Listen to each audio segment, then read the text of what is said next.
Las Vegas appeared to have the victory early in overtime, but review called back a potential touchdown.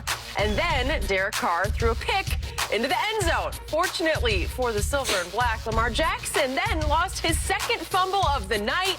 And Carr was able to finally deliver the game-winning touchdown to a wide-open Zay Jones. So, Shannon, what was the biggest reason the Raiders pulled this one off? Because I thought the Ravens relaxed. Skip, they're in complete control of this ball game. They're up 14-0. They're just driving the ball. They're controlling the clock. I agree. And I'm like, okay, this is going to, the Ravens going to, the Ravens are back to looking like the Ravens, although they have a lot of injuries on the other side of the football. It felt like it was about to get messy for the Ravens. I'm like, okay, I'm sitting back. I'm like, okay, they doing things, big things. And then next thing you know, boom. The Ravens have some issues offensively. The right tackle, Skip, is going to be a problem for them moving forward because at the end of the game, it ended up costing them in a situation they should have had picked up. They didn't pick it up like they're supposed to, and they leave a D lineman on a running back who gave a half-ass effort in the block, and Nassib hits Lamar in the back, and he fumbles the football, but Lamar has to do a better job. Remember, the running back is just all new. He's out of nowhere. There's a lot of injuries to overcome. I mean, you're down your two starters, and they're just signing guys off the street and putting them on the practice squad. Skip, but I thought the turnovers really hurt. Because, Skip, I don't get this with Lamar. Lamar is scrambling. Skip, the guy hits him. He's in the air. He's horizontal. He was. And he tried to switch the ball from his right to his left. Why? If anything, just put both hands on the ball. Why would you try to switch the ball from right to left? It makes no sense. And that's the one thing you see a lot of fumbles, Skip, when guys get up in the air. We just saw Jonnu Smith. Leave his feet, boom, ball comes out. And that's a lot of times because the ball is away from your body. Yep. So now the ball is going to be easier for it to come out. And I just thought there's too many mistakes. Lamar is just missing too many throws that should be routine. At this stage of his career, some of the throws that he's missing should be routine, and they're not, and I need to know why. Mark Andrews let him down, Skip, because on the second down, he hit him for a first down. Now we're in great situation. Come back the next play, get hit in the back, the ball's a turnover.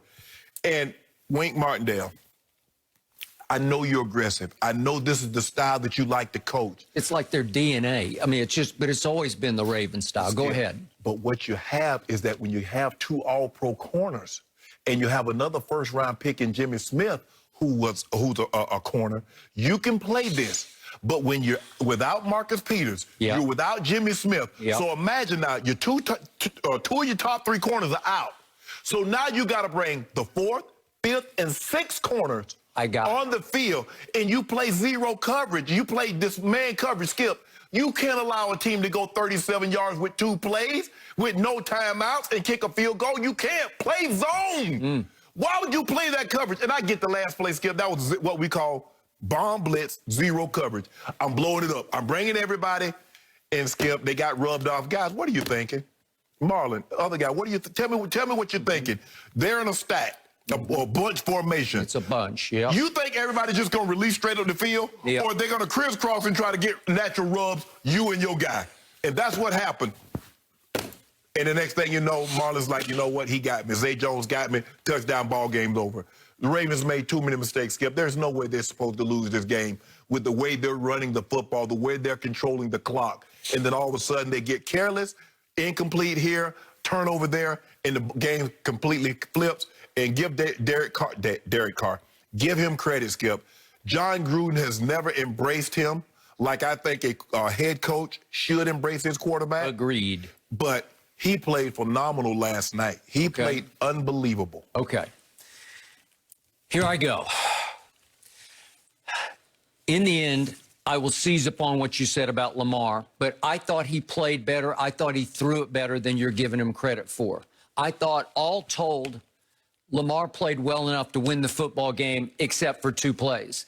You cannot fumble, especially on the road, especially in a new stadium with people inside for the first time, and Raider Nation was out in force. They were going crazy. And it was crazy loud in there. They were crazy. So you cannot give them reason to take throat again. You can't grab your own throat and choke up the football twice. You just cannot do it. You have to your point, I don't know what he's trying to change hands. And he made so many good runs in the game, and it's just wrong. You cannot fumble the football. No. That time, he let the Raiders out of jail on that one and got them back in the game, the one in the fourth quarter. And then the one in overtime, it's just simple. He's just trying so hard to make a play, and you're waiting and you're waiting and you're waiting. You just have to protect the football and wrap up. That's it. It's one thing Brady's always done at the highest level. You just have to know. He got hit the other night where I don't know how he held on the football, but it's issue number one for a quarter. It's priority number one in the pocket. You have ball to security. You have to control the football. You cannot let them knock the ball out of your hands because it's such an instant turnaround turnover. Well, they're already in field goal range now, Skip. At worst case scenario, they're going to get an opportunity at a short field goal. Okay, so we get that. Lamar was great and Lamar was bad. Right. In the end, the bad cost them. That's the bottom line to that game. You cannot fumble twice. But you and I agree that it's the inconsistency.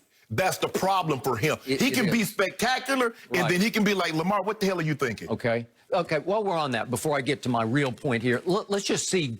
I got a tape of great Lamar last night. I'm talking about great. Yes. If we could just see some of the great throws that he made.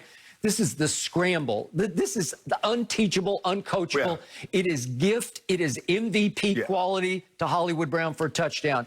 And this throw to Sammy Watkins, I just don't know if you can do it better than that. That's beautiful. Skip, that's what you see that. You're like, look at this run. Look at this run. Listen, it's beyond Michael Vick. Trust me, it's so spectacular. And then there are only a handful of quarterbacks can do that. I think there's only one. I just think there's only one. This is so breathtaking to me. The ability to throw it and run it at the highest of levels. This run right here, this is just spectacular. He is untackleable. And this was a clutch run, that got them down to save the game, put them back ahead. Okay? So this is great Lamar, and you can't fumble because in a nip-tuck game, a teeter-totter game, an emotional roller coaster game, if you fumble twice and they don't turn it over at all except for the weird okay, which didn't kill them. It didn't kill them. It stopped them from winning, but it didn't lose the game. Correct. Lamar's two fumbles effectively lost the game. Correct. Okay, now I'm going to jump to the end of the game because this was very fascinating to me. On the play before the Zay Jones touchdown that ends it, John Gruden does something that a lot of great coaches I've been around, going back to Bill Walsh, Jimmy Johnson, they all believe that in an overtime situation, if you're in field goal range, just don't risk running plays. Correct. Just kick it. Right. Jimmy lost a game at Houston one year. It was his second year coaching the Cowboys, and Emmett fumbled on a play where you had them cold. They were playing at, I guess it was at Oilers at that point. It's the dome there. It's the Astrodome. It's in the Astrodome. And he's just kicking himself after the game because he went ahead and handed it to Emmett one more time to kind of position the football, and he fumbled it. Right. And they lost the game because of that. And they were still a young, upcoming football team. But you learn your lesson. Just kick the damn thing. That's what they all say. Just go. If you're there, just go ahead. And by the way, if you get it blocked on second down and you recover it, it's still your football. That's why I'm a firm believer in that also. Right. Kick the ball on second or third down. Okay, so John Gruden lost control of this football game because his instinct was, okay, I've seen enough. I'm going to kick it. Well, if you're going to kick it, you got to get your team out there because the clock is winding down. Right.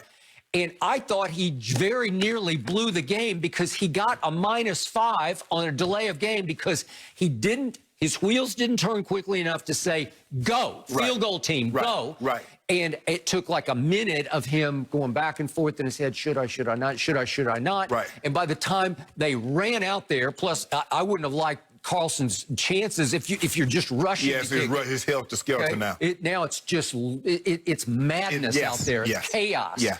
And they get a -5, and all of a sudden Gruden's like, oh God, now I put 5 more yards on the kick. Correct. Maybe I should run a play. Right. Okay, so he nearly blows the game. And then, to his credit, this is vintage. This is what I love about John Gruden. This is why he calls his own plays. This is why he's in the quarterback's literally in his ear, telling him every move to make. I think John even tells him during the play when to throw it or not to throw it. So-and-so's open. Throw it to so-and-so. And what does he do? You described the play. after the game, Derek Carr said that he coached me all week. If we see this, we got to audible to this. And they hadn't seen it all game, but out of nowhere, Wink comes with the cover zero. There's nobody, there are no safeties back because they're guessing, educated guessing, it's going to be a run. Right. And all of a sudden, you've got Zay Jones in the game, and he's not a starter, right. so he just happened to be in on this play, and Marlon Humphrey's going to take him single coverage. And here we go. And he was told, if you see this, audible to that. And so it's the bunch left, and all of a sudden, Zay Jones just takes off, and Marlon Humphrey doesn't even run. It's like a left fielder. Once he gets picked, you know he's done. Okay, it's like a left fielder in baseball. When somebody just hits one 400 feet over your head, you don't even turn to watch. And Skipper, you know they got to run on third base, and the guy, you already know it's over your head. Ain't no sense in you running. You just start walking. Like it's just over. Yes. Again, for me, I would want Marlon just to run, just in case something. What if he just starts juggling the ball? You just don't know. But he knew he got cooked. Right. He got had on that play, and so. To John Gruden's credit, he had been teaching and coaching that coverage against that set. If we get this, you have to audible to Zay because he is going to be able to run past somebody. Yes. And he did. And Skip, if you watch this, he's telling him now, we're going to audible to this, but you're going to have to get back. But if you watch Kenyon Drake, he comes from the other side and gets just enough because this is what we call a bomb blitz. We're going to blow it up, Skip, but zero coverage. Yep. So this is what we got.